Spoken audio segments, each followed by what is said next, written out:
They said the war was under control, but then a US fighter jet fell out of the sky. Somewhere over Iran, an F-15 was shot down. One pilot made it out, the other still missing. And now, here's where it gets worse. Iranian state media is reportedly offering a reward to anyone who finds him alive. Think about that for a second.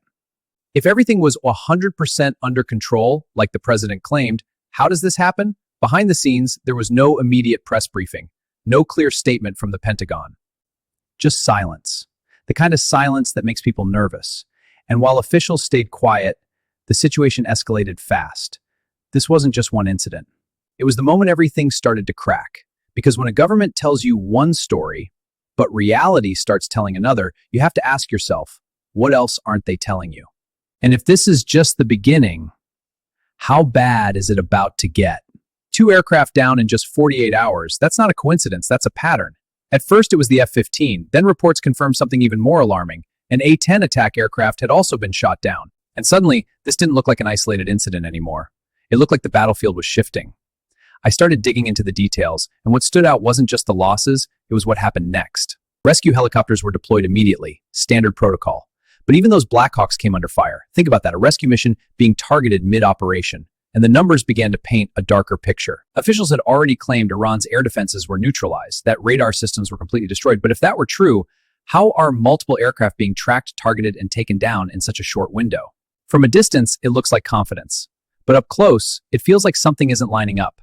Because when events on the ground start contradicting what leaders are saying, that's when questions turn into doubt. And now the real question isn't just what happened in those 48 hours. It's who miscalculated and how big that mistake really is.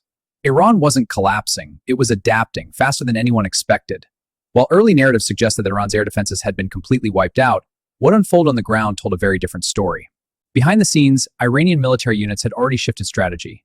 Instead of relying on exposed systems, they began operating from deeper, well-blown sealed platforms and decentralized radar networks.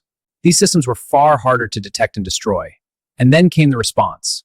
Within days, Iran escalated beyond direct air defense. Reports began surfacing of strikes targeting far beyond. A U.S. base in Kuwait was hit. Surveillance and radar installations linked to U.S. operations in the UAE were reportedly targeted. These weren't random attacks. They were calculated signals. The battlefield was no longer contained. At the same time, pressure mounted in one of the most critical strategic locations, the Strait of Hormuz.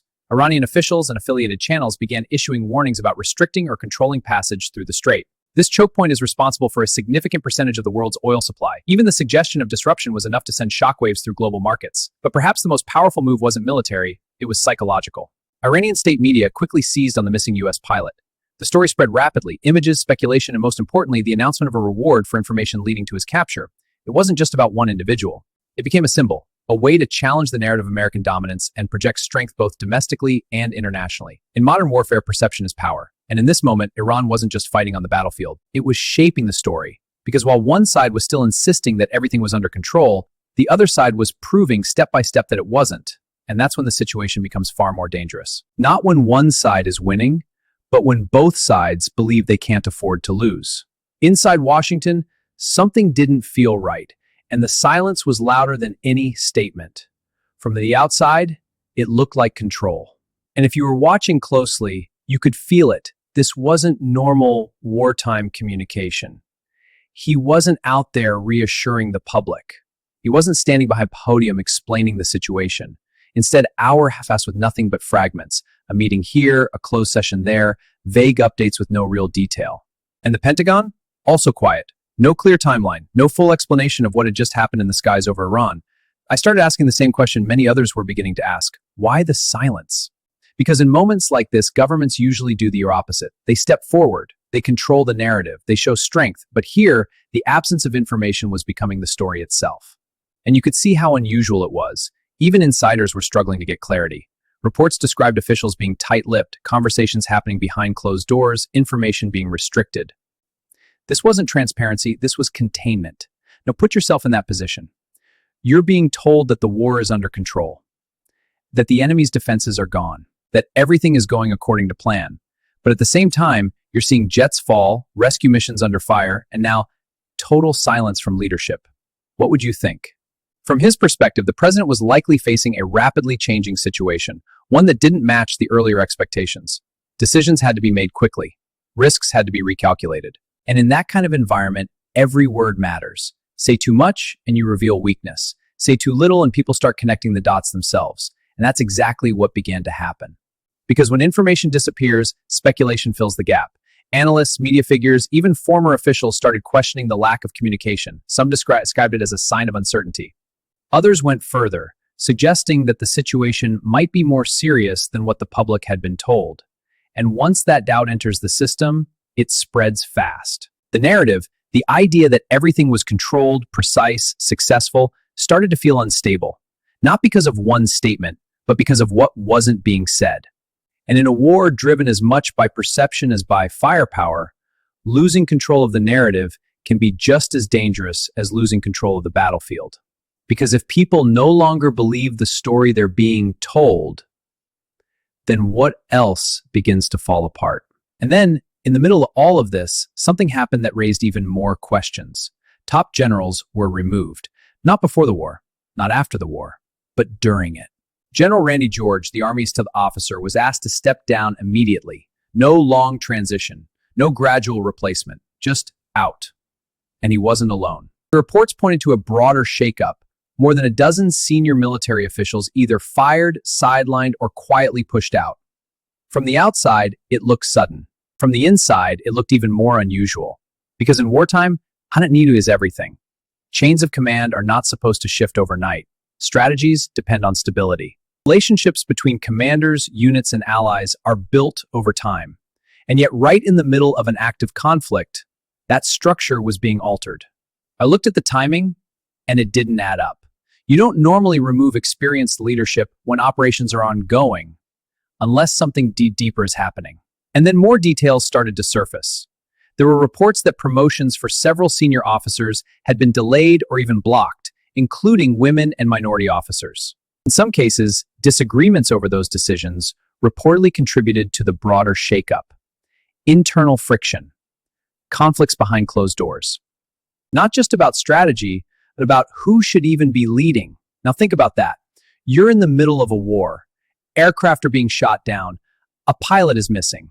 The situation is escalating across the region. And at the same time, leadership inside the military is being reshuffled. What does that signal? From one perspective, it could be framed as control, an attempt to tighten command, to align leadership with a specific direction. That's one way to see it. But from another perspective, it raises a different question. Why now? Because if everything was going according to plan, if the war was truly under control, there would be no urgency to make such drastic changes at the top. And that's where the tension begins to build. He is making decisions in real time, under pressure, in a situation that may not be unfolding the way it was expected. Every move becomes more consequential. Every replacement sends a message, not just internally, but externally as well. Allies notice, adversaries notice, the media notices, and you notice.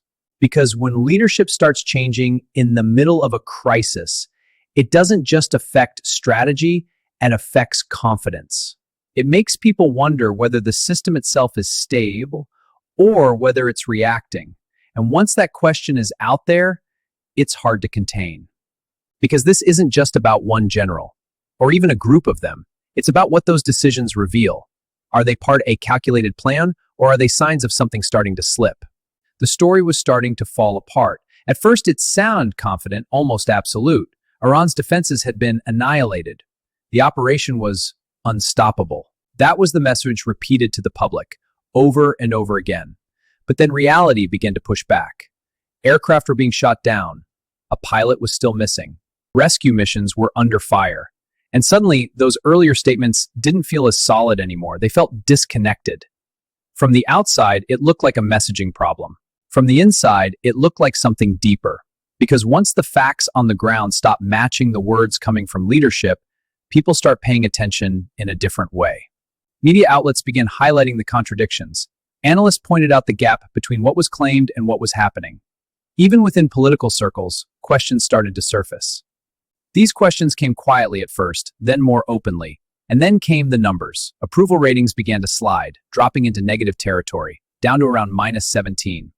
This is not just low, but historically low for that stage of a presidency.